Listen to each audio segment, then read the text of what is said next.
I still remember the way her laugh ricocheted off the marble pillars of the lobby, making everyone turn and stare.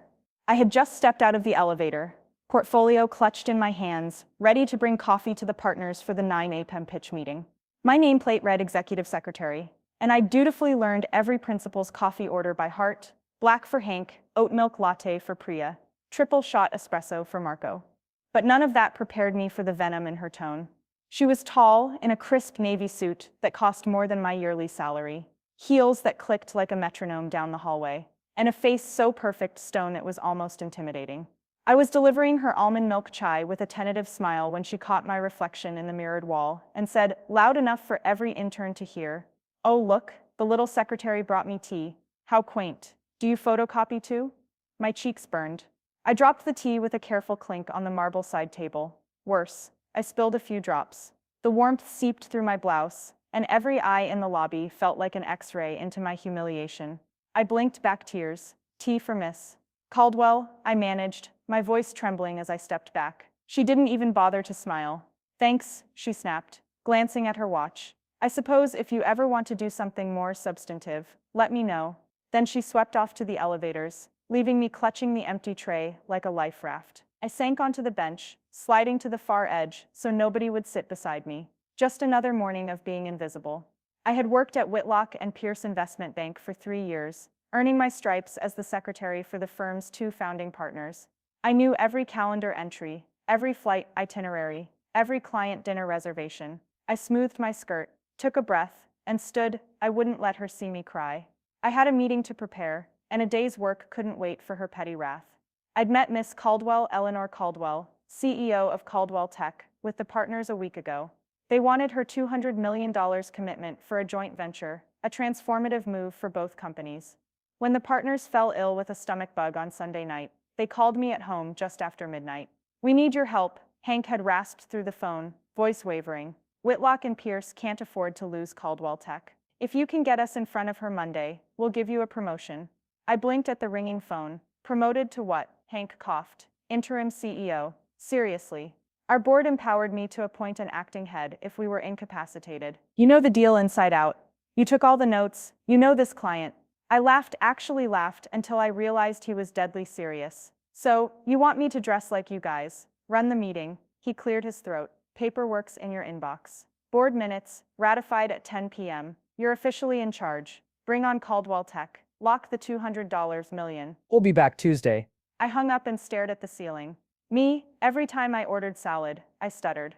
Every time I sent an email to upper management, I rehearsed it 10 times. Now I was to stand before one of the most formidable CEOs in tech and command her respect. Yet somehow, after that morning's humiliation, I felt a spark igniting inside me. I belonged here, even if the universe was playing a cosmic joke. Back in the lobby, I gathered myself, then walked to the security desk. I flashed my ID. "I'm Lisa Carrington. I'm covering for the CEO today. Need clearance to the executive floor." The guard raised an eyebrow.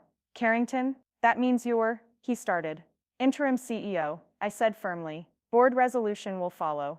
Call Mr. Hank Pierce if you need confirmation." I practically flung the document at him. He studied the letterhead, the signatures, the corporate seal, then swiped his badge. I swallowed relief and took the elevator to the top floor. Sky, high glass, looking onto the city grid. I pressed the button for the corner office, paused, then exhaled and stepped out. No secretary nameplate here. Instead, a polished silver Chief Executive Officer plaque. I straightened my blazer, smoothed my hair, and rehearsed my words. The conference room doors were heavy walnut. My reflection winked back. I wore black trousers, a white blouse, and a navy blazer that belonged to Hank. My heels clicked down the corridor, as if I owned the place. The partners' 2 empty chairs sat at the head of the table. A polished mahogany boardroom table stretched in front of me, dotted with folders labeled Caldwell Tech JV, Confidential. I clicked my tablet. The screen lit up a countdown. 5 minutes until Miss Caldwell arrived. I could feel my pulse in my throat when the door opened.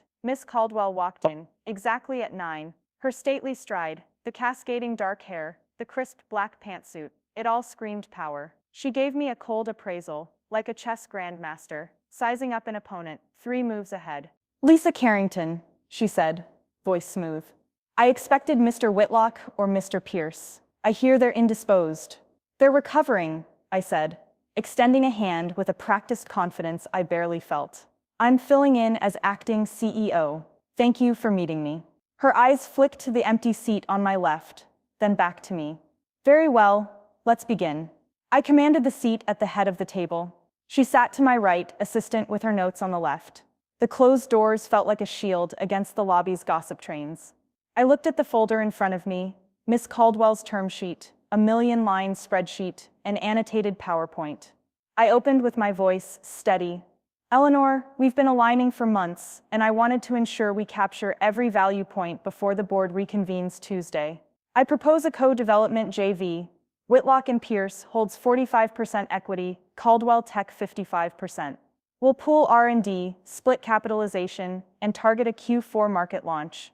She raised one perfect brow. That's similar to your original proposal. What's changed? I clicked to slide 2, our liability structure.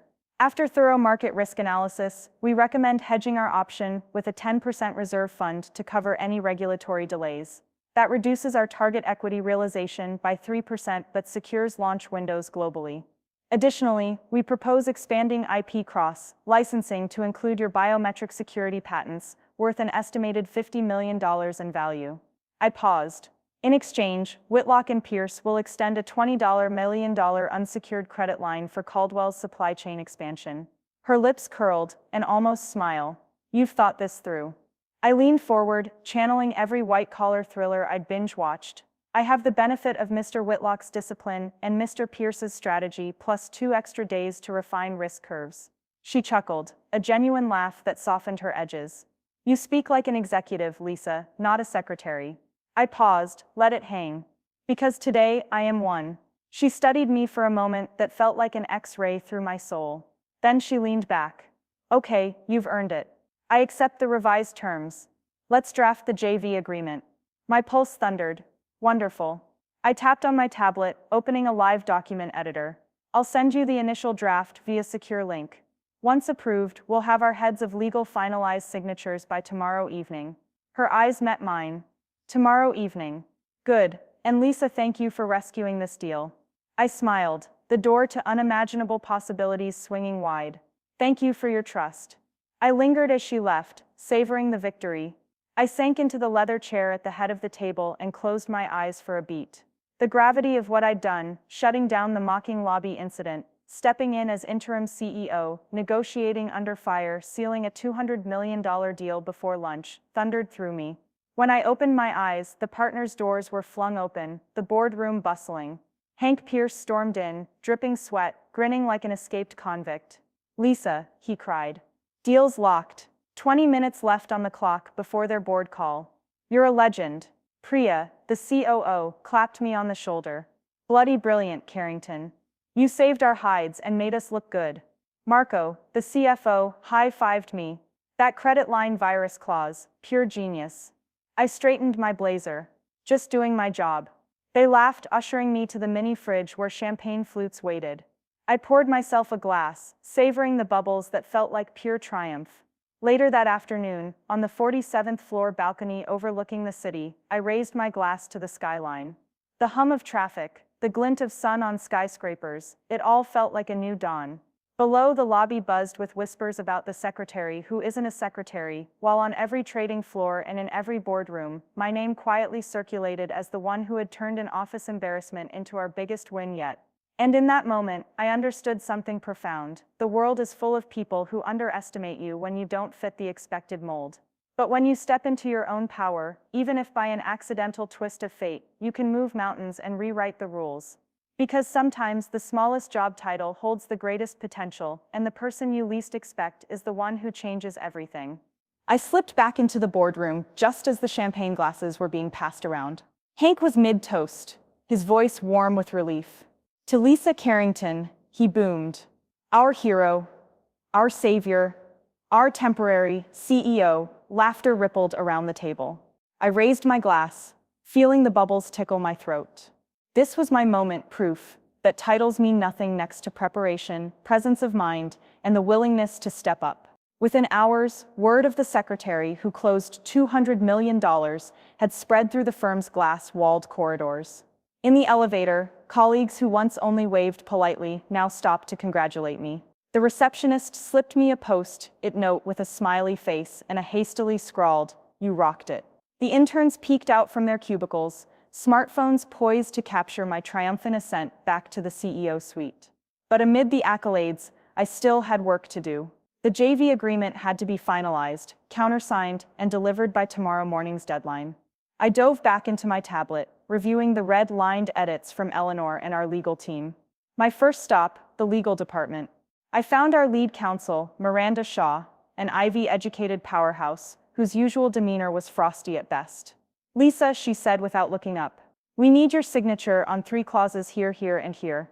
And watch out, Caldwell wants a reversal clause if we don't hit their Q1 KPIs."